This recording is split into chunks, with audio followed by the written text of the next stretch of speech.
Assalamualaikum warahmatullahi wabarakatuh. Salam sejahtera untuk kita semua. Salam bahagia Bapak Ibu guru hebat, pendidikan guru penggerak. Tak kenal maka tak sayang, izinkan saya perkenalkan Ibu Iin Kurniawati SPD MSI selaku fasilitator dan Ibu Rosmiati SPD sebagai pengajar praktik saya. Saya sendiri Cut Dewi Rosanti, calon guru penggerak Angkatan 9 dari SMA Negeri 2 Kesuma Bangsa Muara Batu, Kabupaten Aceh Utara. Video ini adalah koneksi antar materi dari modul 2.1 Program Pendidikan Guru Penggerak Pembelajaran Berdiferensiasi. Apa itu pembelajaran berdiferensiasi? Pembelajaran berdiferensiasi adalah usaha guru dalam menyesuaikan proses pembelajaran di kelas untuk memenuhi kebutuhan belajar individu murid. Kebutuhan tersebut dapat berupa pengetahuan yang ada, gaya belajar, minat, dan pemahaman terhadap mata pelajaran.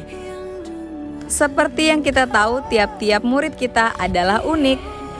Antara murid yang satu dan murid yang lainnya terdapat perbedaan, baik dari gaya belajar, minat, pengetahuan, juga prestasi ataupun potensi mereka masing-masing.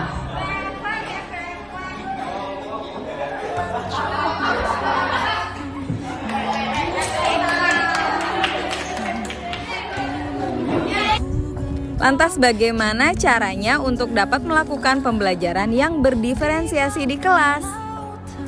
Untuk dapat melakukan pembelajaran yang berdiferensiasi, guru perlu yang pertama memahami tujuan pembelajaran, kedua mengetahui dan merespon kebutuhan belajar murid. Yang ketiga menciptakan lingkungan belajar yang mengundang murid untuk belajar, yang keempat melakukan manajemen kelas yang efektif, dan yang kelima melakukan penilaian yang berkelanjutan.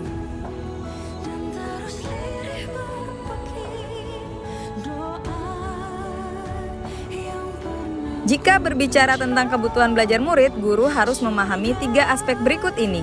Yang pertama, kesiapan belajar murid atau readiness. Yang kedua, minat murid. Yang ketiga, profil belajar murid. Yang pertama, kesiapan belajar murid, di mana mengharuskan guru untuk menilai pengetahuan awal dan menentukan apa yang telah murid ketahui dan di mana murid berada. Dan yang kedua, minat murid. Minat setiap anak pasti berbeda-beda. Minat adalah salah satu motivator penting bagi murid untuk terlibat aktif dalam proses pembelajaran. Selanjutnya yang ketiga, profil belajar murid. Di sini berkaitan dengan lingkungan, budaya, gaya belajar, dan kecerdasan majemuk. Yang mana tingkat kecerdasan antara murid yang satu dan murid yang lainnya jelas berbeda. Kebutuhan belajar murid dapat diidentifikasikan berdasarkan cara-cara berikut ini. Dengan mengamati perilaku murid-murid, mengidentifikasikan pengetahuan awal, mereview dan melakukan refleksi terhadap praktik pembelajaran, berdialog dengan guru murid sebelumnya, membaca rapor murid di kelas sebelumnya, atau bisa juga dengan menggunakan berbagai penilaian formatif dan diagnostik. Untuk dapat mendiferensiasikan pembelajaran, guru dapat menggunakan strategi seperti diferensiasi konten, diferensiasi proses, dan diferensiasi produk. Guru dapat memilih salah satu ataupun dapat mengombinasikan antara ketiga diferensiasi ini. Diferensiasi konten berkaitan dengan apa yang kita ajarkan seperti materi, konsep, atau keterampilan yang perlu dipelajari berdasarkan kurikulum.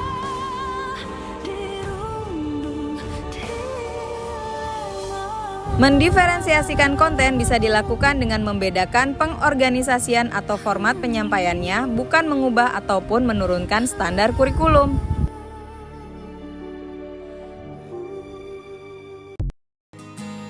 Pada diferensiasi proses ialah kegiatan yang memungkinkan murid berlatih dan memahami atau memaknai konten dengan cara membedakan proses yang harus dijalani oleh murid.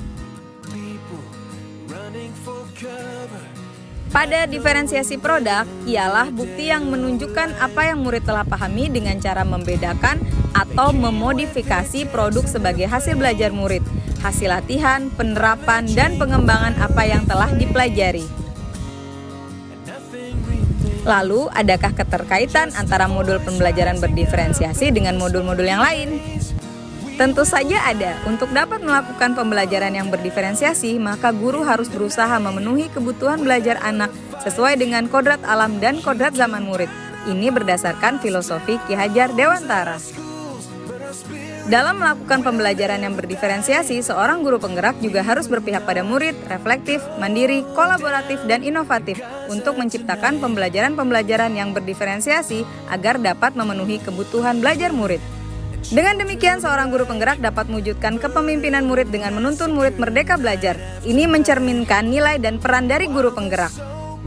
Di samping itu, pembelajaran berdiferensiasi ini juga dapat menjadi salah satu strategi untuk mewujudkan visi guru penggerak yang berpihak pada murid. Dalam pelaksanaan pembelajaran berdiferensiasi, antara guru dan murid harus ada kesepakatan kelas terlebih dahulu agar proses pembelajaran dapat berjalan dengan baik sesuai dengan nilai-nilai budaya positif.